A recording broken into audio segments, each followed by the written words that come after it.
leader Enrique Tarrio is set to be arraigned following his arrest in Washington Monday night. Tarrio is suspected of setting fire to a Black Lives Matter banner stolen. I'm not going to cry about a group of people that don't give a crap about their constituents. They call themselves Western chauvinists. They're certainly male-dominating. And this right here shows you the power when we, the right wing, unite. Leader of the Proud Boys makes a stunning revelation. I am a Western chauvinist who refuses to apologize for creating the modern world.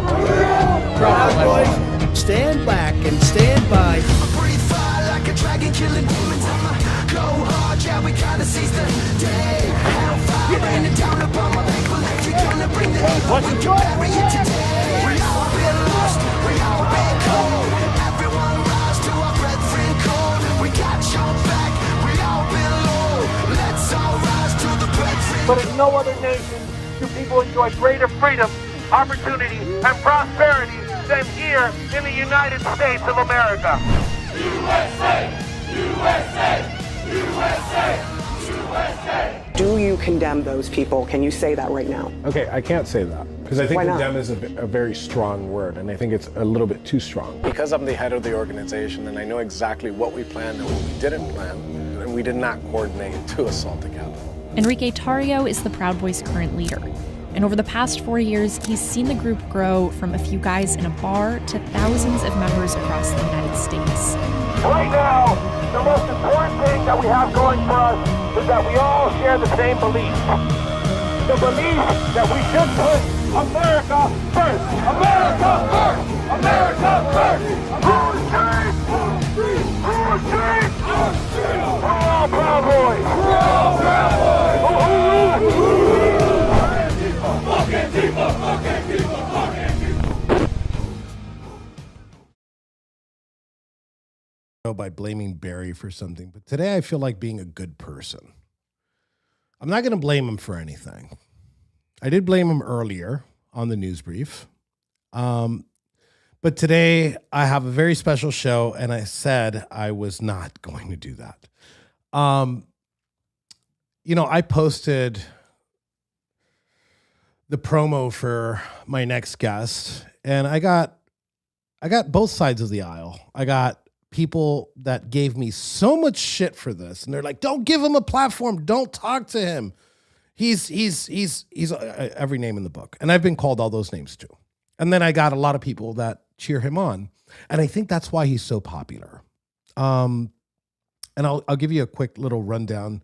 When I first heard about my guest, which is his name's James Fishback, I was like, okay, I was intrigued. And then I heard him say a whole bunch of stuff that felt good. And I'm like, oh, this is just another one of these politicians that is blowing smoke up my ass and is trying to get me to vote for him. And as time progressed, I live by clips. I don't have time to sit there and fucking watch a show for fucking hours. And I'm like, okay, he's making sense. So then the other question mark I had was, okay, all these cool things, how's he going to implement that? And the only way that I was going to get an answer to that is if I met him in person or interviewed him like I'm doing now. But fortunately, just a couple weeks ago, he came to Miami. He's another thing that I got to give it to him is that he is everywhere. I have never seen a person campaign as much as this guy or put flyers out for places that he's going to go. And I got to meet him, and I'm like, I'm going to challenge him, and he's going to fuck this up. And he didn't. He is scary intelligent, scary charismatic, and when I say scary for opponents, I think. Now, I'm going to tell you this as a person for the first time in his life in Florida politics. A lot of you know me. I work very local. Florida is dear to my heart. I was born here. I was raised here. And I think that, yeah, you can sit there. I'm sorry. Florida is very dear to my heart. I've knocked on every door in District 27 about 4 times since I started doing this in 2004. And never have I been so confused as to who to put that checkbox next to. So not only am I giving you guys a view into who James Fishback is, I'm getting it at the same time you guys are. I'm truly am the definition of an undecided voter, and that's one of the reasons why I want to bring him on the show. I finish with this. I've met 3 of the 4 candidates. I've met Jay Collins. I've met Byron Donalds. Byron Donalds at the beginning was very critical of us J6ers and then became a stark advocate for it. So I do have some loyalty to him, but I have to think about Florida's policies first when it goes to casting my own vote. And I think that's what you guys should too. So without further ado, I'm honored to bring my guest in, James Fishback. How's it going, James? It's going great. Thanks for having me. Pleasure's all mine. So I think a lot of my viewers, they have a mixed view. Either they love you or they hate you. Some people thought when I came out of prison that I was going to think a certain way, and I got a lot of hate from people that used to support me, and now they don't no longer support me, but I've found new friends. Let's start with this question. Who is James Fishback? Give me a little bit of your background and where you came from, because before this, I hadn't heard of you, and I think that's the case for a lot of people. So, who is James Fishback? I was born and raised not too far from where you were in South Florida. I grew up in Davie. My dad drove the city bus. My mom worked at the county jail. Sister and I grew up with the best privilege there is, not white privilege, not any of that silliness, but the 2-parent privilege of having a mom and dad at the home to look after you, to discipline you, and to celebrate your wins when they came. I went to public school my entire life, and I went off to college in D.C., studied economics. Sorry to hear that. I left college to start an investment firm at 19 years old, and I did that for 10 years. Ran multiple different investment firms, the most recent of which is called Azoria, which I launched at Mar-a-Lago in 2024. And the premise was simple. Instead of investing in companies that pursue DEI, also known as anti-white discrimination, what if we created an investment fund that was purely based on the idea of investing in companies that hired on merit, that didn't engage in silly DEI foolishness, but hired people on what they brought to the table? And so I did. And so I'm proud to say that last year alone, Azoria, my investment firm, put $40 million of capital to work in companies that were rejecting DEI and instead hiring on skills and merit. And then in November of last year, I jumped into the governor's race because I was concerned about the direction of our state, and I still am. I fear that we are losing the state that we know and love, that farmland is disappearing before our eyes, that data centers that we never voted for are being forced on our communities. It's next to impossible for young people to buy a home in this environment. And last but certainly not least, crushing inflation is hurting everyone from a young couple trying to get by to our seniors who have built this state into what it is. And so how can we make Florida affordable once again? That's why I got into this race, and that's who I am. Okay, that's interesting. That's an interesting background, especially coming from you're born and raised a Florida boy. I didn't know that. Till now. Because I keep hearing, you always see what the attacks are, and I keep hearing you're a DC guy. He's a DC guy that transplanted to Florida, and I just found out that wasn't true. Yeah, born and raised. If you know Davie, I was born and raised in Davie, right on the border of where Davie and Venezuela, Weston, which is rather a Freudian slip, where Davie and Weston meet out by Shotgun Road and 148th. Oh wow! Went to public school my entire life, and my family's been in Florida for 4 generations. My dad, born and raised in Plantation. My granddad, after World War II, was a professor at Florida Atlantic University. My great-granddad, after World War I, owned a small hotel on Fort Lauderdale Beach. So I've seen the state up close, and in my own life, it has changed a lot. And you know that in Dade County. I know that in Broward. There used to be citrus and cattle, and there didn't used to take 45 minutes to drive 2 miles up the road. And so a lot has changed, and I think the big part of this election is which path do we want to go down? Do we want to keep old Florida, or do we want to do something new? Do we want to go to new Florida? Now, when did you move back? When you went to DC, you moved. Where are you currently? Where do you? What county do you reside currently? I live in Madison County, small little county. It's two counties east from Tallahassee, about 20 miles south of the Georgia line. My wife and I live here, beautiful little town, very rural. She grew up in Pinecrest in Miami. And so it's cool to have two South Florida people who are used to all the amenities of a Publix and a Walmart. And we've got a little convenience store here and a country buffet, but it's beautiful living up here. I tried that. When I was 19, I got married and I bought a farm up there by Lake City. Sure. And you know, look, as a person that was raised in Miami, I like the fast life. I love the city life. I love Miami. It's the last, at least for one cycle, it's the last red major metropolitan area in the United States. That's right. And you can't, there's bar none. It's not DC, it's not New York City, it's not Atlanta, it's not Houston, Austin, or Dallas, right? Just because they're in Texas doesn't mean anything. So now that you live in Florida, I think you understand some of the issues that Floridians have, or some of the issues that we also did have before.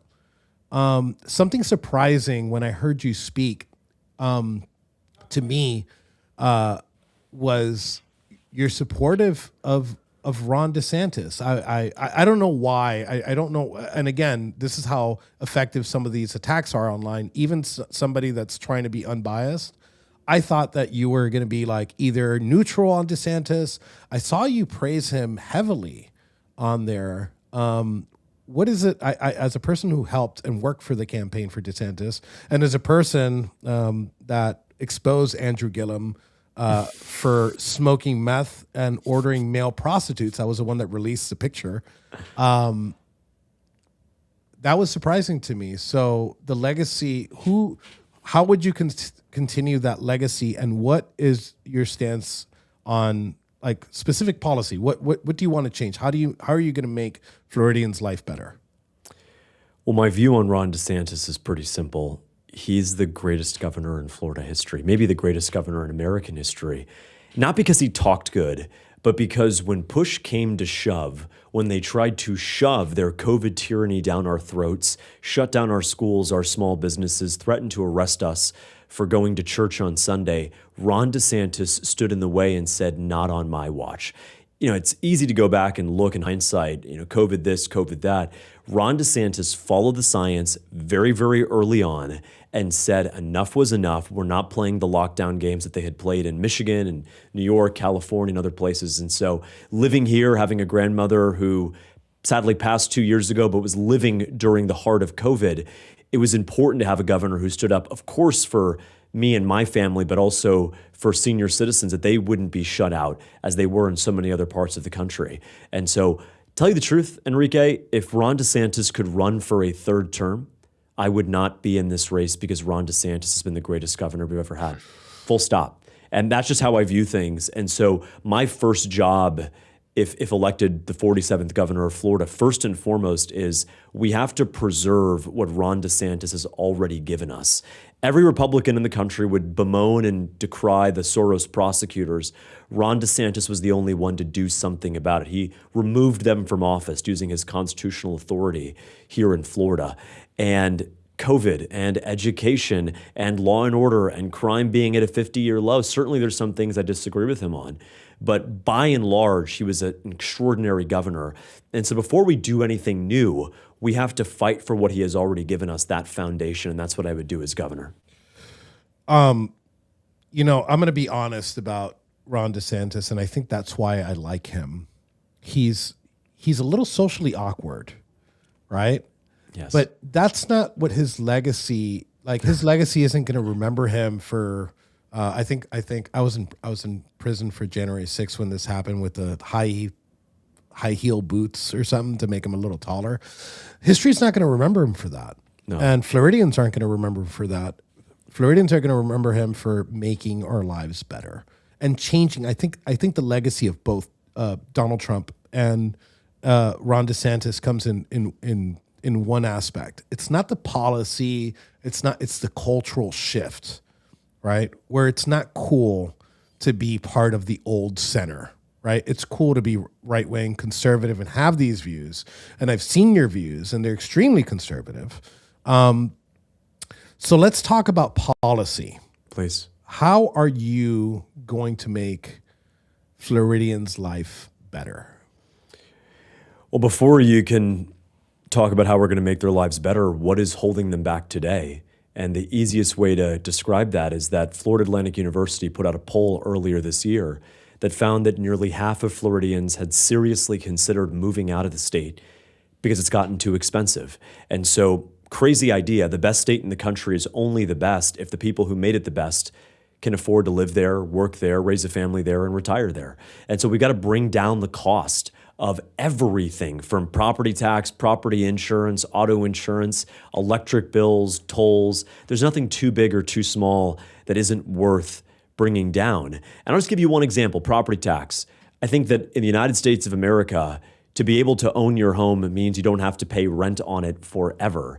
And that's a real problem that's happening in Florida now, is that even if you've paid off your home 20, 30, 40 years ago, you're still paying more and more to the government every single year, even if you're not using those services. And that's wrong. It's wrong. It's unfair. It is effectively a wealth tax because, Enrique, if I buy $1,000 of Apple stock and it doubles, you don't pay tax if you don't sell it. If you buy gold coins and they double, you don't pay tax if you don't sell it. If you buy a home in South Miami or in Broward County and it doubles in value and you don't sell it, you don't pay taxes. And so the entire property tax system is broken and we have to eliminate it. And that's what Governor DeSantis has started this year, and that's what I was continue as governor.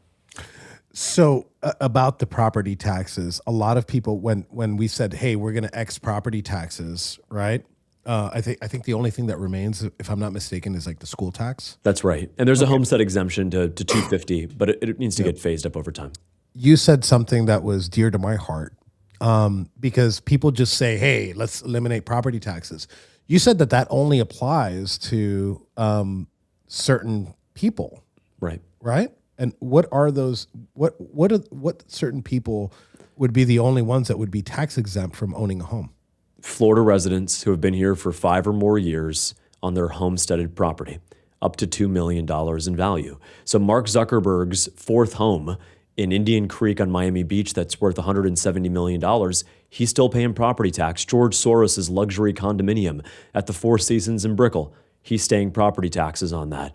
Airbnbs, commercial properties, vacation homes, the rest, they're still going to pay property taxes. What we are doing is we're going to deliver the largest tax cut in Florida history to make so that firefighters, cops, our seniors, entrepreneurs, small business owners have a little bit more money at the end of the year that they're going to be able to invest in their own future, be able to support their own families. And I understand where people come from, this frustration that, okay, if we eliminate property taxes, that might be great. But what about the revenue that would be used to fund these essential services? Well, let me just give you a statistic. In the last 5 years, property tax revenue in the state of Florida is up 76%. Enrique, they are collecting 76% more today than they were just 5 years ago. Ask yourself, in Dade County, are your roads 76% better? Are your schools 76% better? Are teachers, are they being paid 76% more? Are firefighters or cops, are they being paid 76% more? And of course, the answer to all of that is no. So where did the money go? It went to the hands of the county commissioners and the mayor, building all their vanity projects, building bridges to nowhere that do nothing for the average Floridian that's just trying to get by, raise a family, and retire. And so my view is very simple. If you do the math, it cost $18 billion to do exactly what we're talking about. Eliminate property taxes for every single Florida resident, up to $2 million in homesteaded value. It cost $18 billion to do that. And if you were to revert spending levels to back where they were just 5 years ago, you would save $20 billion. So Enrique, simply put, if we revert spending back to where we were in 2021, we will be able to eliminate property taxes so no Florida resident pays a property tax bill ever again. And that's an extra $4,000, $5,000, $6,000, $7,000 that they have at the end of the year to be able to support themselves and their families. Governor DeSantis started this work this year, and I'll continue it as the 47th governor of Florida. You know, we have a federal lawsuit against the U.S. government for what was done to me and 4 other of my guys. And a bunch of January 6ers have tort claims and stuff like that. And the reason why I bring it up, because if we're successful in our endeavors, like the first thing I'm going to do is buy property. And, you know, look, on my off time, I'm like, I start like going, okay, what am I gonna invest in? So I start looking for property. I'm never leaving Miami-Dade. I'd love to move up north, but my entire family's down here. I have a huge family. My aunt has 21 kids. In Cuba, there was no TV, so I was looking at property in the Redlands, and just about I got pardoned about a year and change ago, and I was doing the same thing. And now the same property, the same piece of land that was 200,000 is now 350,000. And I just find it, I'm like, wow, this is crazy. Can I afford this? Can I afford this? So that's why I'm looking at my options on who's going to be the next governor of the state of Florida. Which brings me to another point as a January 6er. So our Florida Attorney General, and this is something dear to my heart too, like criminal justice reform, right now there's no rehabilitation, or there's no correction. You kind of just sit there and you don't learn a trade. There's no trade programs in prison or anything like that. I'm not advocating for violent criminals. By no means. They belong where they belong. But something that gave me hope, because I was a kid and I fucked up. I fucked up when I was like 19, 18 years old before I got married. And I have a white collar felony charge. What do you think about the position of the Florida AG to allow nonviolent felonies to get their gun rights back? I support it entirely. It's the right thing to do. It's the constitutional thing to do. Nowhere in American history is there a pattern of permanently disarming people for a mistake that they made. And I say this because it's personal. My dad was arrested, charged with a felony, served a year and a day in the 1980s for a dumb mistake that he made. And that affected me and my sister. We never got to be around guns as kids. My dad couldn't own a firearm to protect our family. Heaven forbid something would happen to us. And so there are 1.2 million nonviolent ex-offenders in the state of Florida who do not have a right to defend themselves, their property, or their family for a mistake that was made decades ago. And I believe that true redemption is while you serve your time, and obviously you don't get to have a gun in prison, that while you serve your time and you come out, that you are restored both the Second Amendment, the First Amendment, and the full right to participate in our elections. That's something that I would fight for as the next governor of Florida, and our Attorney General is spot on that, and I'd work side by side to make sure we get that done. Okay. I obviously I'm biased, and I wholeheartedly agree with you. In 2018, something was on the ballot along with Ron DeSantis and Andrew Gillum that kind of became a controversy. And the reason why it was a controversy was because it was liberals who put this piece of legislation together and put it to the people to vote.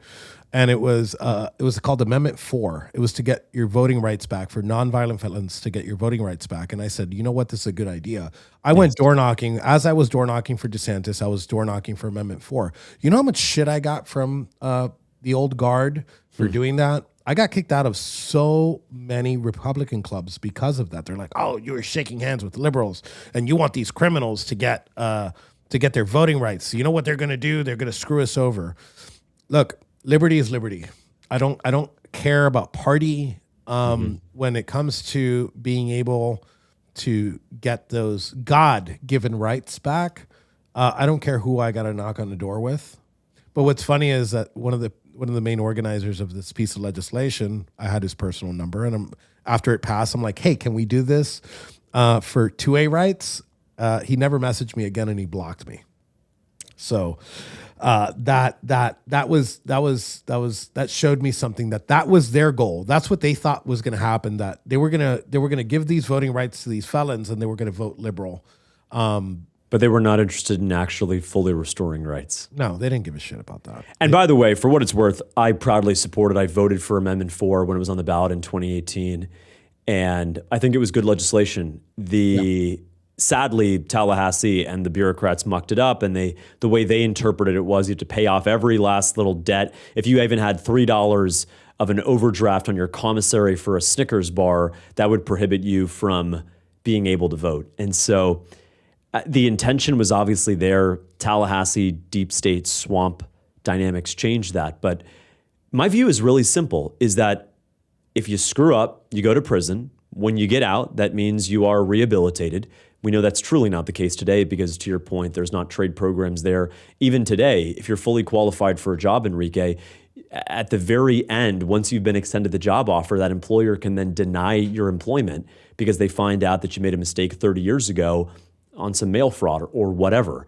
Yep. And so I think we need to have a system that tells employers, no, you cannot discriminate against someone because of a mistake they made 15, 20 years ago. If you've truly hired them and you've given them the job offer, once it's all said and done, now it's time to do the background check. You cannot exclude nonviolent offenders for a mistake that they made in the past. And I think that's the truth. I mean, obviously it always comes down to individual responsibility and accountability, and I'll never let people make excuses for their conduct.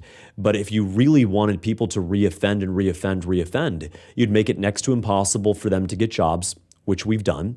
You'd make it really hard for them to be able to rent an apartment, which we've done. So we've created an entire system that says to someone who was arrested on January 6th or protested outside of an abortion clinic that they have a felony record and therefore they cannot live life. And the 14th Amendment was created to eliminate this idea of two tiers of citizenship in the United States. And what we have right now, and I can tell you as the son of someone who had a felony conviction, that there is a two-tiered system in this country, and we need to fix that. And I will as governor. Whether you're white or you're black, Republican or a Democrat, if you have served your sentence, you should now be a full member of society. Now, if you screw up again, I think there should be a 3-strike law where you're done for the rest of your life.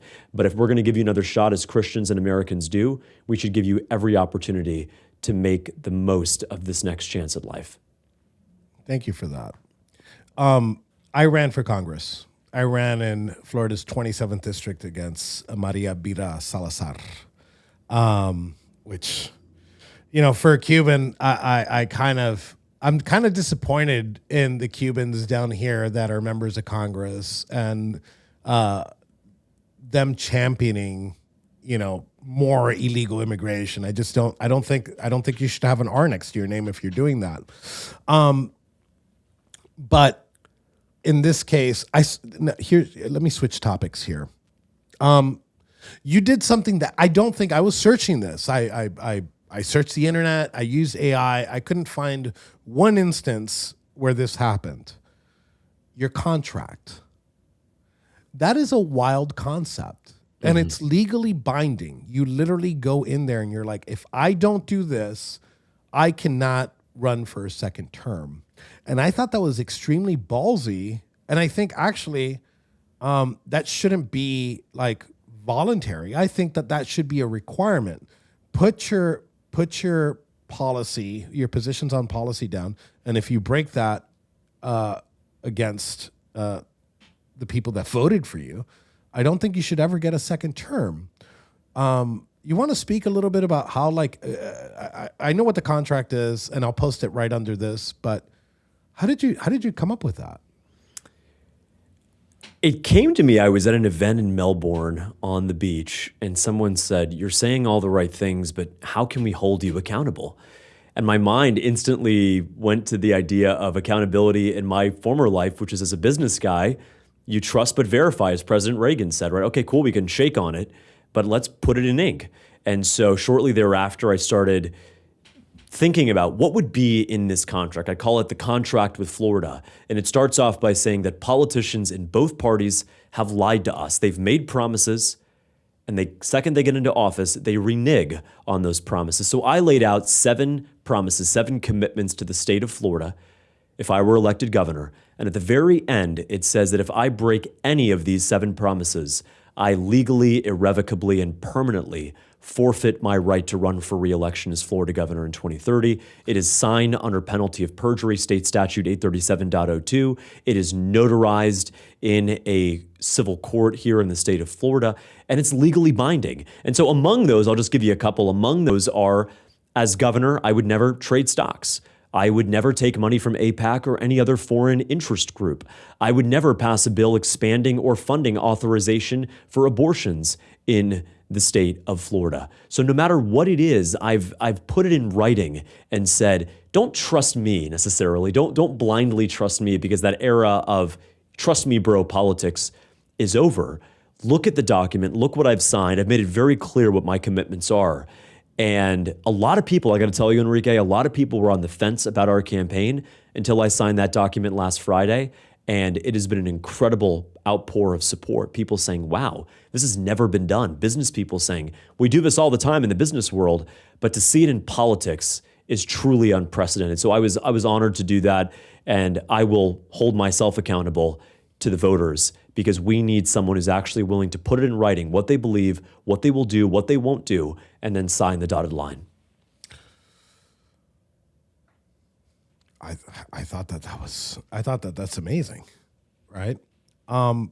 As we go into the last half of this interview, we got about like 25 minutes left. We've talked about like your policies, right? But now I want to get into the controversy, because that's where the fun stuff is. That's all the fun. Yeah, that's what everybody talks about. And that's why, like, even as an unbiased person, I even came in to, like, when we met at Versailles with like some preconceived, at least a little bit of a preconceived notion. And like, I heard you speak because I got there late. I'm Cuban. I got there late. I'm sitting in the back of the room, and I'm listening to you speak, and I learned as I go, and I'll probably add that speech so people at the bottom in the comments, so people know what I'm talking about. And it's pretty powerful, because you go into like how you feel about the school systems and things that that you need to change, but you go into the details. But the controversy, I think, is what stops some people that aren't as informed, people that just go 9 to 5. They don't have time to like sit there on like either social media or look up on your campaign site. They just go by what the mainstream media says, right? So why? Let's start with like a general question. Why do you think people consider you so controversial? I think it's because I have rejected this idea that I pledge my loyalty to the Republican Party. I pledge my loyalty to the United States of America, and I worship one man, our Lord and Savior, Jesus Christ. And so when I buck the trend of Republican politics and talk about the things that we're talking about, whether it's restoring 2A rights for nonviolent ex-cons, whether it's paid maternity leave for moms so they're not in any way incentivized to pursue the disgraceful route of abortion, I get called out and called a party traitor, and I don't hold my alliance to the Republican Party. I think being a real Republican means standing for liberty, not just liberty for those who look like you and me, but liberty for any American citizen that calls Florida home. And I also think that, to be fair, my antics, let's call them that, my antics sometimes are ones where people love them or they hate them. You know, I joined Tinder very early on in the campaign, and I saw that. I did that because I wanted to tell young women about my platform for paid maternity leave, that if you're a young working mom in Florida, you should not have to choose between your job and raising your baby. And so my platform is 8 weeks paid maternity leave for every U.S. citizen living in the state of Florida. That's what we're going to do. And so the Tinder stunt, which is really what it was, to be able to communicate that worked well. And some people said, what is he doing? What is he doing? You know, whatever. But, or even what we did this past weekend, right? Byron Donalds is ducking debates. He said he was going to debate me several times earlier this year. And now that we're surging in the polls, he says we haven't met his arbitrary criteria that he made up 20 minutes ago. And so now he refuses to debate. And so I showed up to his rally and we ratioed him in person. He had 52 people inside. We had 147 outside. And we had a guy in a giant chicken costume calling him what he is. He's a coward. If you're not going to debate, you can't lead. What I really respected about President Trump when he first ran in 2016 was he did 11 debates back to back to back to back to back. He never thought he was too good for debate, even when he became the obvious front runner. And he always took questions, and he always explained in detail what his vision was for the country. I'm eager to do that, and I will do that on July 15th in the CBS News debate, on July 21st in the Fox News debate. Whether Byron Donalds is there or not, couldn't care less. What I care about is showing up for the voters. That's his bad for ducking debates. That's very much a Joe Biden, Kamala Harris strategy. And so, you know, I understand people when they say, well, Fishback's a loudmouth, Fishback's this, that, or the other. I'll be the first to admit that that's true, that we have to show up and we have to push back. And much in the same way that you have engaged in the streets and pushed back to fight for what we collectively believe in. I believe in doing the same thing for our race. When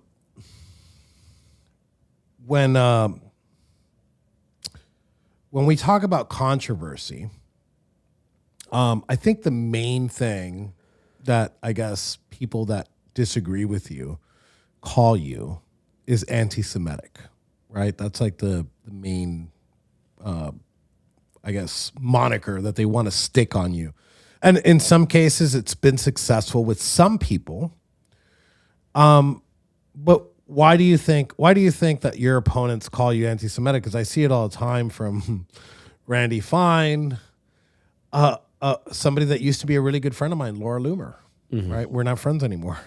But I that's like the main thing that when I'm in there, and that's the main gripe I got when I posted the promo for this is how are you going to give this anti-Semitic a platform? Do you hate Jews? No, I don't. I love my Jewish neighbors, and as governor, I will fight for their integrity, for their dignity, and for their safety as I would for anyone else. I'm a proud Christian. I believe that Jesus Christ is the way, the truth, and the life, but I believe that Jewish Floridians deserve to be protected just as the rest of us do, and I condemn anti-Semitism and its virulent effects on our society. But my criticisms of Benjamin Netanyahu, the fact that his government funds abortion for free up until the moment of the birth, the fact that I've criticized AIPAC's role in American politics, much as I have of any other foreign countries' investments and donations and bribes really in American politics, they've somehow labeled that as anti-Semitic. I want to be very clear. I condemn the hatred of Jews. I condemn the hatred of every religious group, including and especially the most persecuted group on earth, which of course is Christians. I totally agree with that.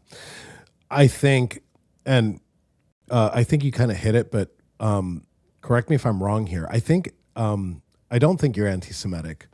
I think that your issue comes, people's issue with you comes from when we talk about AIPAC, right? And it boils down to this, is foreign influence across the board. Whether I go to my frosty neighbors in the North Canadians or the Mexico in the South, nobody wants, and I definitely don't want, any foreign interference in any way. Some people, I've heard this a whole bunch of times. Well, there's other lobbies. Yeah, well, if they're foreign, we're against all of them too. But I do see AIPAC as an issue, right? I see taking money from AIPAC as an issue. It isn't my lane. I'll tell you this, and I think I told you this. That's not my lane. That's not like my focus. Sure. Because all of us have our focus, right? And a lot of people are like, oh, why aren't you calling out the child sex trafficking in Arizona? I'm like, dude, listen, I hate child sex trafficking, but I don't have time to sit there. I only have 24 hours a day. I don't know what the fuck's going on in Arizona. You could send me a link, and you want me to denounce it, fine. But I think this is major. But I think it's also, here's my criticism. I think that as the governor of Florida, I think most Floridians don't really give a shit about like Israel, right? And AIPAC or their influence in Florida. And I think that a lot of people get caught up in that. You say, well, we're going to get, it's crazy that they put AIPAC together with Palantir, which is what drew me to you in the first place. But I think also, you get caught up in that a little bit too much. And I think that focusing on those things, like one thing I don't like about DeSantis is that law, that anti-free speech law. I could criticize. I think it's fair to criticize that across the board. But when we're talking about polling numbers, I find something staggering. And I've been doing this, like I said, I've been doing this for a long time, and I've seen the movement shift. In 2006 to 2008, it was a Ron Paul revolution, right? And they were politically homeless after the GOP screwed him over completely. And then we created the Tea Party. And I was one of the ones that started the first Tea Party down here in South Florida, Tea Party Club down here. And then the establishment after 2012, after Mitt Romney they took over the Tea Party, the establishment's like, let's just pump money and put our candidates in. And we're politically homeless again until Trump came in and the MAGA movement came in. And, you know, historically, movements don't last forever. Their cultural shift and the cultural shift of the MAGA movement. But what comes next? And I see it in the polling numbers, and I see it when I went to CPAC back in February. You have staggering numbers on the age range, and correct me if I'm wrong here. You know more than I do about the polling numbers. When we go and we isolate the age range of 18 to 35, those numbers completely flip on their head. Why do you think that's like that? I think we're winning 18 to 25 by 54 points, which is a third world dictator margin, because we are unapologetically America first. 18 to 25, Gen Z gave this administration a shot to not start a new war, to bring down inflation. And so far, the exact opposite has happened. I respect President Trump. I voted for him in 2024. I think he's overall been a good president, but there's certainly things that have frustrated Gen Z about the direction of this administration and his senior advisors. I think Gen Z also lived through the worst attack on our liberty probably ever in American history, which was the COVID and the COVID scamdemic and locking down and not going to school and being robbed of going to church on Sunday and family activities and all of these in-person abilities. And so there's something about Gen Z that they are waking up, and they are ditching the traditional Republican Party, they're ditching the traditional Democrat Party, and they want something that feels closer, honestly, to the 1776 energy that shows up and says, no, we don't want foreign interference in our elections. No, we don't want foreign money being given to our candidates. It doesn't matter what country you represent. We want America first and America alone. And that's what I'm fighting for here in my race. But certainly it's been an honor. I think also being a campaign as accessible as ours has helped. We went to Waffle House many a times, Taco Bell. We'd go to Denny's and have 300 people there, and the line would be stretched across the parking lot. Gen Z respects authenticity. You can't try to be authentic. In fact, if you try to be authentic, then you're definitely inauthentic. I'm one of these people where my wife and I, we go to Waffle House at all random times of the day, whether for lunch, breakfast, or a late night dinner. We go to Denny's, we go to Taco Bell. And so for me to go there as a candidate is just no different than who I am as a person. And I think that my generation, if I can, my generation respects that. And I'll always tell people, including Gen Z, but even some of the older voters I spoke to in the villages last week, that you might not always agree with me, but you're always going to know where I stand. I don't believe in fence riding. I don't believe in pandering or hedging. I don't believe in telling one group something and telling another group something else. I don't do the whole Kamala Harris word salad thing. You just have to tell people the truth, what you believe. And if they don't agree with you, that's okay. I don't agree with myself from 3 years ago half the time. But when the facts change, we have to change with them. And what I tell voters on the campaign trail is, if we agree on enough, I'd be honored to have your vote. And that seems to be working when I talk to voters face to face. You called it a stunt. And so does your detractors call it a stunt. But those stunts just show me that you have creative ways to get your point across. Right? And I think that's a quality that the governor, Ron DeSantis, has. He will push every button and pull every lever to get his policy across the finish line. And that's what I like about him. Some people thought that he went over the top with Disney. No, I think that he made it a cultural issue, and he said he stood his ground on it, and he won. He beat the biggest corporation that we have in Florida, and he beat them to a pulp because they weren't playing on an uneven playing field. I get that they got a deal back when they built the thing, but I think things have changed. You know, I think when you're a multi-billion-dollar company, I think things should change for you. Let's talk about the debate. You know, look, as I said in the beginning of the show, I actually respect all four candidates, and I won't be sad. I pledge, one thing I do pledge is that I will support whoever comes out of this primary. You know, Byron Donalds, again, it's personal to me because when you're stuck in solitary confinement for 3 years, not on 23-1, 24 hours a day for months on end, and you don't leave that little cell, and you have somebody that supports you, somebody like, you know, people could say whatever the fuck they want about Marjorie Taylor Greene. You know what? She came to see us. Yeah. Right? She advocated for us. So I don't care what people think. I don't care what her criticisms of the president are.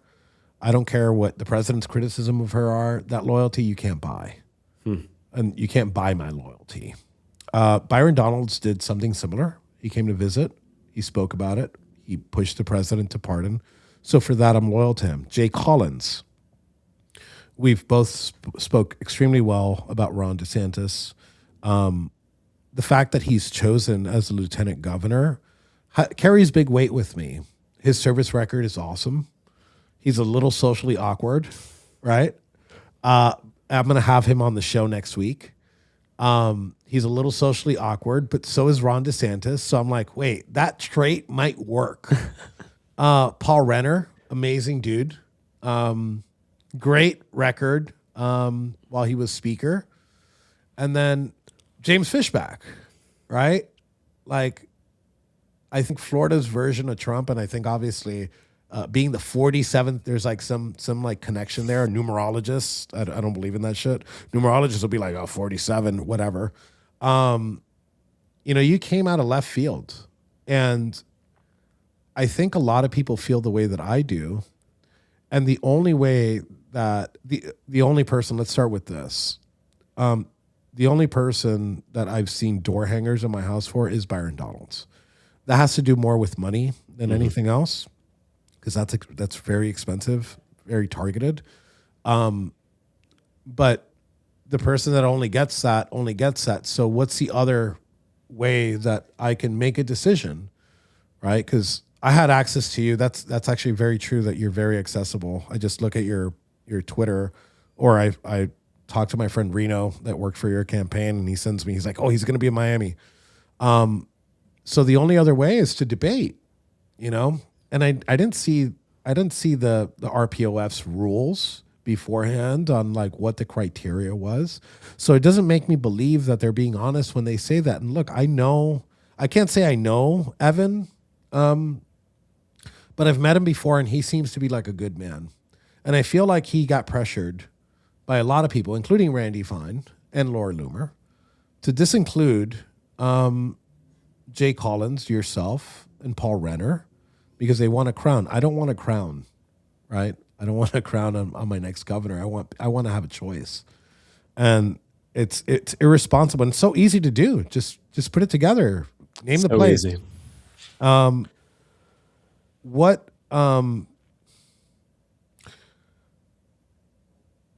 I wish that we had transparency in these elections, because even if Byron Donalds were to win the election,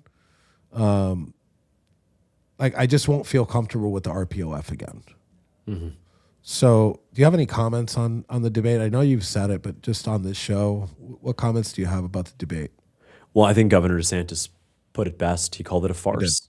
It's a farce. The establishment, through the vessel of the RPOF, is trying to crown Byron Donalds the nominee.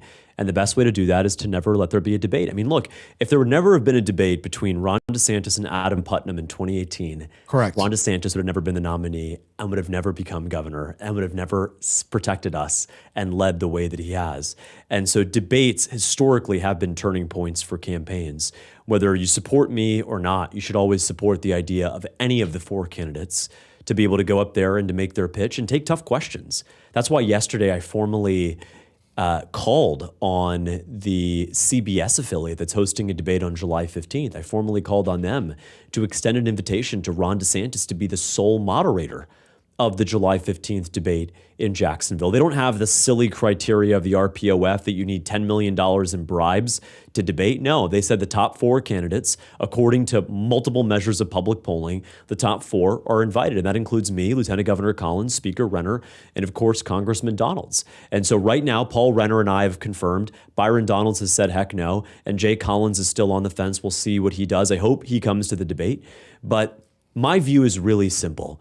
If you can't debate, you can't lead. If you're not willing to take questions amongst your fellow Republicans, how can you be expected to stand up to the Democrats when they try to pull the stunts that they've pulled in California and in New York? And on that debate stage on July 15th, I'll make very clear my vision for the state, which is unapologetically conservative, that builds on the legacy of Ron DeSantis, and that really works to make Florida affordable once again for families, for young workers, and of course, for our seniors. So here, I'm going to ask you like an RN question. So I understand morally, and I'm with you on it, but can you blame Byron Donalds for not wanting to debate and just wanting, like you could blame the RPOF, sure, obviously. Right, because they're not supposed to endorse they're not even supposed to push a candidate, not even lightly, right?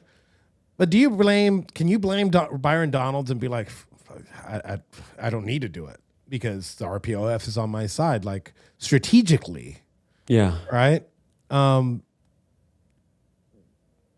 And I'm not asking you to bend your morals here, but do you understand strategically if you were I completely understand what he's trying to do. He's trying to do the Kamala Harris-Joe Biden strategy from 2020, which was don't cause a ruckus, don't put yourself out there too much, don't be vulnerable, don't take tough questions, just autopilot, just cruise to the way of the nomination, get the nomination, and then try to win the general. And I think that's not a good strategy. It's not fair to the voters. Strategically, certainly it makes sense. But Byron Donalds has everything to lose by going on that debate stage, and he should. I can tell you right now, if I had Byron Donalds' poll numbers, I'd probably have 5 consultants in my ear telling me not to debate, but I'll be on that debate stage. And I'll tell you right now, when I become governor in January, and if I have a primary challenger in the 2030 election, no matter what, I will be on that debate stage to take tough questions because you deserve someone who will answer those questions, who will stand shoulder to shoulder, side by side with the competition and engage in the sacred art of free speech and open debate. It's what's made our country great. Our friend Charlie Kirk died quite literally in the act of debating. And I think that Byron Donalds owes it to the voters to take those questions. Let's just say, for example, Enrique, that Byron was the only person running for governor, that literally no one else were qualified in this race to run.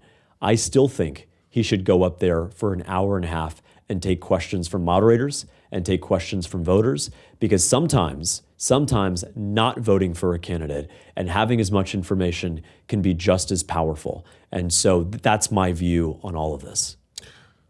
I was a spokesperson for the Proud Boys for many years. And I got to talk about, I actually had to say sometimes things that I don't agree with because the club that's the message that they wanted to push out, whether it was a press release or something. Like, I got outvoted. I respected the vote.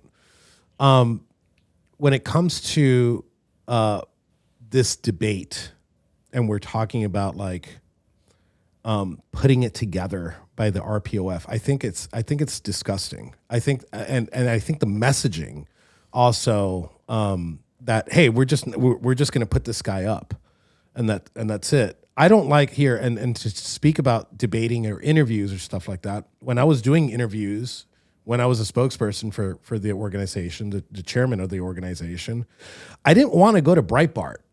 I didn't want to go. I love Alex Jones. I just love going on Alex's show just because it's fun. I don't like friendly interviews. Like, you know what my dream interview is? I want fucking Rachel Maddow to call me, and I want to spar with like the craziest leftists, because I'm not afraid of that. I'm not afraid. My views will never change, right? I'm 42 years old. There's nothing, you can't move me. I'm immovable from my views, and I'm centered in my views, and I could debate why I feel the way I do.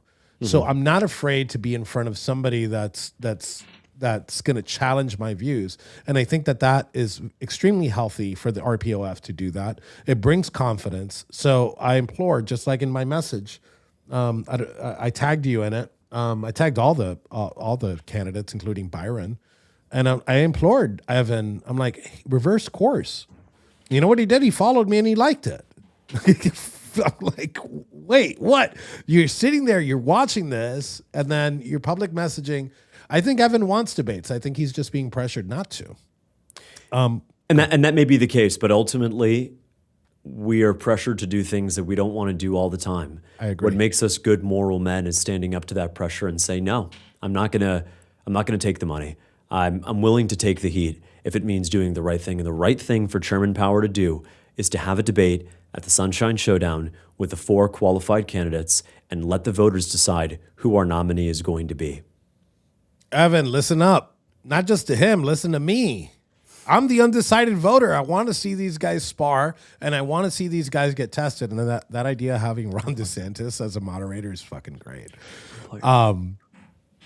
Okay, so here closing up, and I think this would probably be like a debate thing. Can you say something good about each one of your 3 opponents? Absolutely. I'll start with Congressman Donalds. I actually had dinner with him last August, he and his wife, Capitol Grill in Naples. It was a beautiful meal. I'll tell you, he loves his wife. He loves his 3 sons. I've met them all. I think they're very impressive. It's a beautiful family. For Speaker Renner, he presided over a historic period. Governor DeSantis recognized that Speaker Renner shepherded through the good conservative legislation that really made Governor DeSantis' first term what it was. And then for Lieutenant Governor Collins, the ability to requalify with an amputated leg as a United States Green Beret is extraordinary. I think these 3 men are all good men, are all Christian men, and they are deserving of the same respect as any of our neighbors would be. And I truly wish them the best in not just this race, but in life.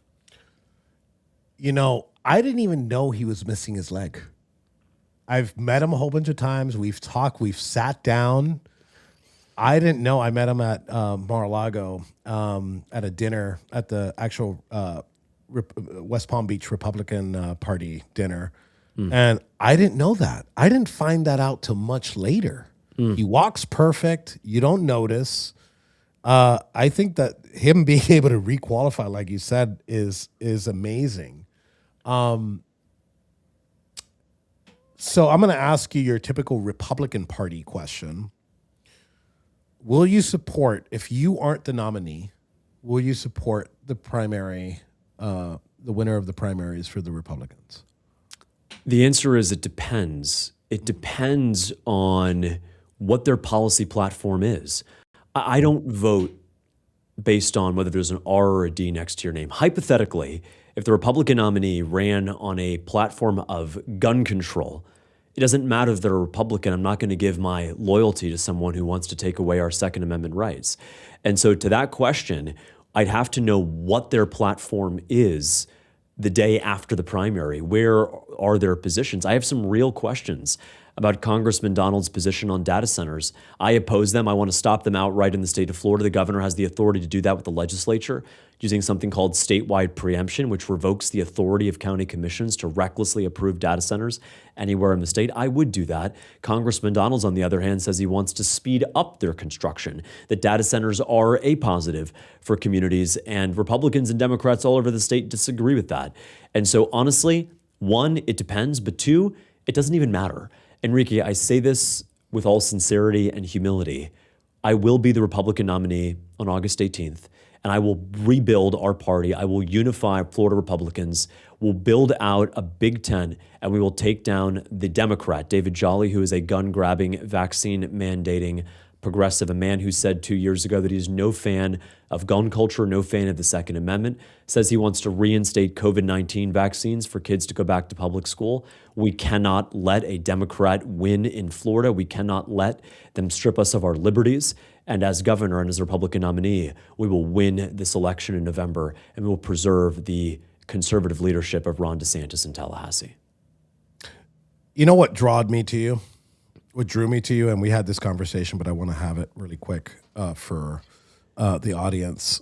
I woke up one morning and I opened my Twitter, and I was in prison when it changed from Twitter to X. So excuse me to the Zoomers that call it X now. I saw a tweet from Palantir, and it said that they're moving to Miami. And, you know, I got excited for a second, not because I wanted Palantir. I'm like, oh, man, my entire friends, all my right-wing friends and all the Republicans here are going to hate it. I saw the opposite, and I was like, what the fuck is going on here?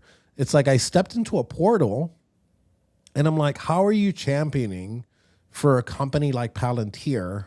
And if you're watching, if you don't know what Palantir is, please look it up. Like the actual what it is, not what the company is. And I come across your tweet, and you're like, absolutely not. We don't want Palantir here. We're going to stop Palantir. And I was like, all right, I was super excited. And then I thought about it. I'm like, wait, how's he going to implement this? And you gave me the answer to it. And it starts at a local level, how you stop Palantir and these data centers from being created here in the state. I want businesses to come into Florida, but I don't want these data centers. I don't want these evil companies. We're building the weapon that is going to be the demise of humanity. Indeed. Growing up, my childhood favorite movie was Terminator Judgment Day.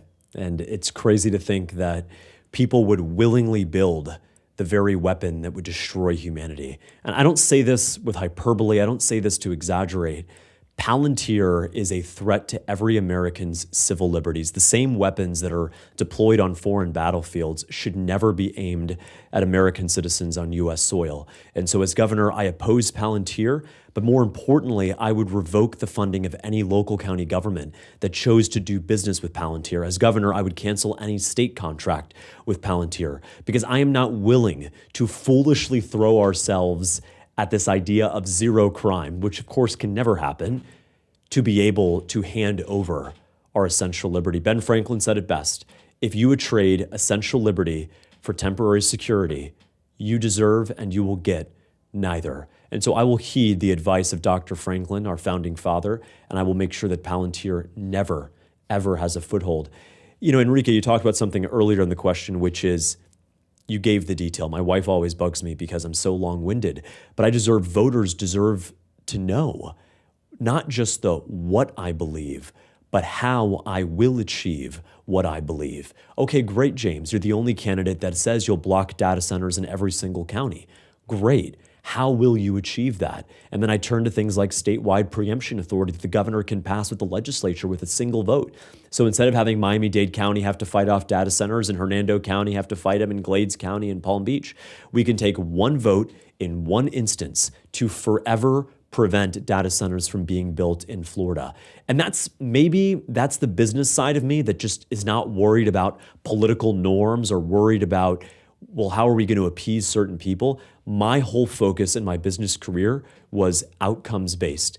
Get the job done no matter what. If my boss told me to do something, told me to invest in this, that, or the other, I couldn't come back and say, well, it didn't work. Well, it didn't. No, I had to get the job done no matter what. And that's how I would lead as Florida's next governor. Thank you for that. Thank you for that, James. Last question. It's a simple one. 48th president of the United States. If you got to choose yourself, who the 48th president, it could be anybody, who would you choose? I would make it, I'll tell you the whole ticket, and it could be one order or the other, but I think it would be a ticket between Governor Ron DeSantis and Tucker Carlson. That is the most Florida fucking answer I've ever heard in my life. Both of which, by the way, are Florida residents. So it would be the first ever all Florida ticket. I think Tucker's a brilliant communicator. He is superb on foreign policy. Governor DeSantis has a really great track record in domestic policy. I think those two working together, do I agree with them on everything? Of course not. But I think that at this time, I don't want to go back to the establishment Republican Party days of the Mitt Romneys and the Dick Cheneys of the world and the Koch brothers. I want a real radical revolutionary ticket. And I'd be hard-pressed to find someone other than Ron DeSantis and Tucker Carlson to represent that in 28. Amen to that. Yeah, I think Ron DeSantis would be a great president. I've already told you why I think he'll be a great president. James, thank you so much for joining me. And thank you so much. And I think that's the ability to have access to you, to listen to you, to speak to you one-on-one, because you stayed quite a bit of time after you finished speaking, talking to everybody. There was a line. You talked to everybody in the line. So I appreciate you for coming on. Any last words for the residents of Florida and for our viewers? What I would say is this. I didn't come on here, Enrique, to ask anybody to vote for me. I came on here to ask for the opportunity to earn their trust. And there are 62 days between now and the August 18th primary. And my hope is that anyone watching will go to fishback2026.com. I don't want you to donate. I don't need you to donate. What I'd love you to do is spend 5 minutes reading our platform, looking at the details of our plan to crack down on high property taxes and high HOA fees, our plan to put more money in your pocket, to stand up for Social Security, to invest in our infrastructure, to keep our law and order emphasis from Ron DeSantis. And if I am able to earn your trust, I'm asking you for the opportunity to earn your vote on August 18th, to show up, not just alone, but to show up with your entire household and vote for me on August 18th. And together we can continue the great work of Ron DeSantis and keep Florida the freest state in the union. Thank you for that, James. Thank you for joining the War Boys. You guys, I appreciate you guys for watching.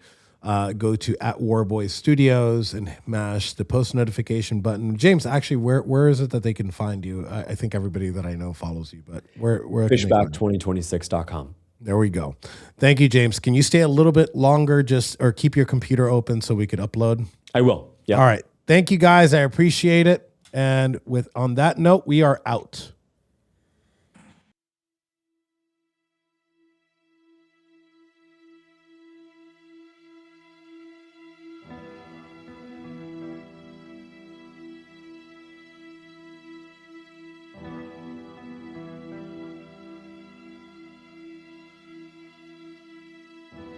Load up on guns and bring your friends. It's fun to lose and to pretend she's overboard and self-assured. Oh no, I know a dirty word. Hello. Prosecutor said Ethan Nordine was the undisputed leader of the group that day as they tried to prevent the peaceful transfer of power. And FBI agents arrested Proud Boys former national chairman Enrique Tarrio at this home in Miami. By 2 this afternoon, he was in federal court. Here we are now, entertain us. I feel